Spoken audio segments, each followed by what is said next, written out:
Welcome back to another Let's Read. This time we have the spring version. Spring 1989, the Nintendo Power Flash. Like I said before, Nintendo Power Flash was essentially a precursor to Nintendo Power in Canada. Sort of similar to the Nintendo Fun Club News that came before the Nintendo Power. And in this version, we're going to take a quick look at this. Again, this is another one of those issues that were still around 15 pages long until they became essentially fold-out, a couple of page fold-outs. So in total, I haven't said this before, but in total, about 9 issues were produced. This one has a list price of $2. And the way you got these was essentially, you know, when you used to buy a Nintendo game and it came with that reply card where you would fill it in, send it in to join the Nintendo Fun Club or the Nintendo Power Club, whatever it was called. They started getting these issues. So in this issue today, let's take a look at this one. Again, the spring 1989 version. It's in excellent condition. These things on eBay are probably going for around $20 each in this condition. I bought around 5 or 6 of them for about $90 back in the day. Some of them in very good condition are going for maybe a little bit more.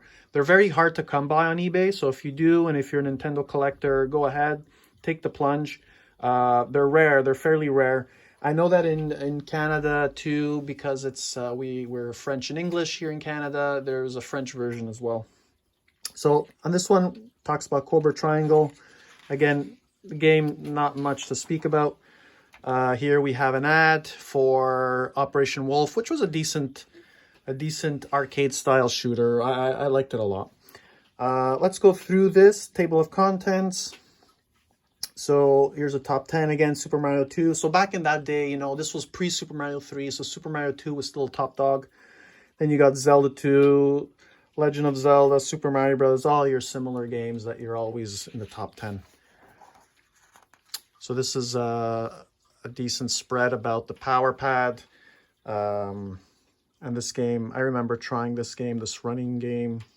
Not sure what it's called. World Class Track Meet, I guess it was called. I was decent at that. Haven't tried any of these games. Here we have a bit more news about a few other games, such as Anticipation, Rampage. Here it talks about the NES Advantage, the controller, which I do have somewhere here. Hey, wait, let me get my controller. Have it lying around here.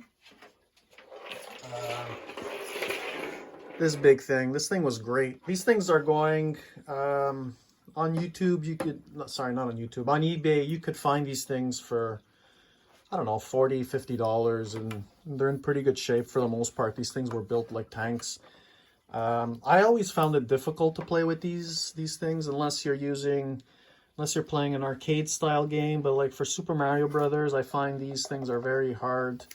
They're not very precise. They were useful for these extra features, but anyways, I digress. But they were useful nonetheless.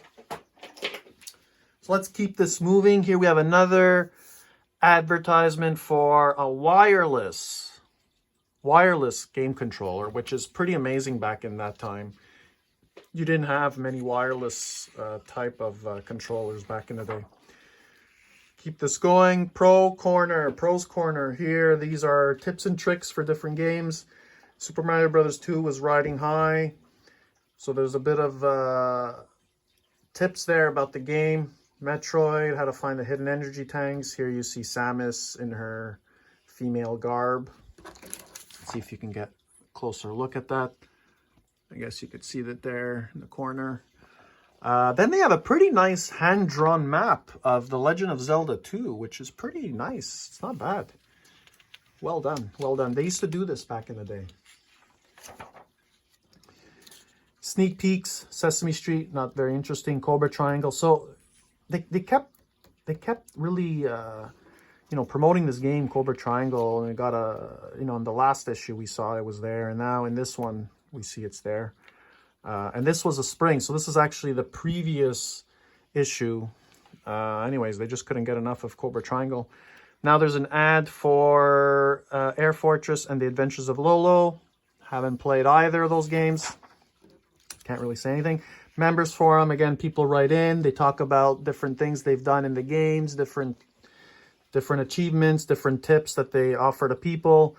Here we have a little song sung to the tune of On Top of Old Smoky. Interesting. People have a lot of time on their hands. Here we have, I guess, a listing of like top players in this game. Ice hockey. Interesting.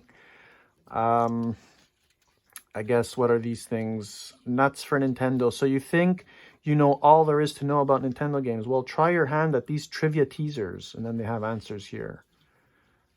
How many worlds are there in Super Mario Bros? I think there are 8 worlds. Yes, there are 8 worlds. Okay. Anyways, again, just little kids type of humor, kids type of trivia questions, just to keep kids preoccupied. Mailbag. Again, people write in. Some of these are interesting. Some of them not so much. But anyways, you know, it gives you a little glimpse into what people were thinking about back in the day. You know, it'd be funny if you actually go and look at this guy, Chris Godet in Kelowna, BC. See what this guy's doing. Or Patrick Winter in Toronto, Ontario. See what's happening. Be interesting.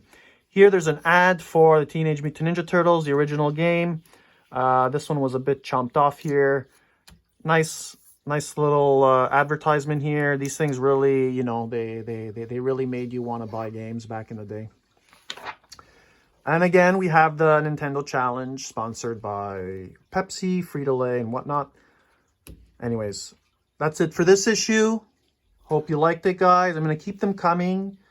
I'll review a couple here now and then, and let me know what you think. And if you have any special requests, I have pretty much a lot of old video game magazines that I'd love to review and look at. So let me know. Take care. Until the next time.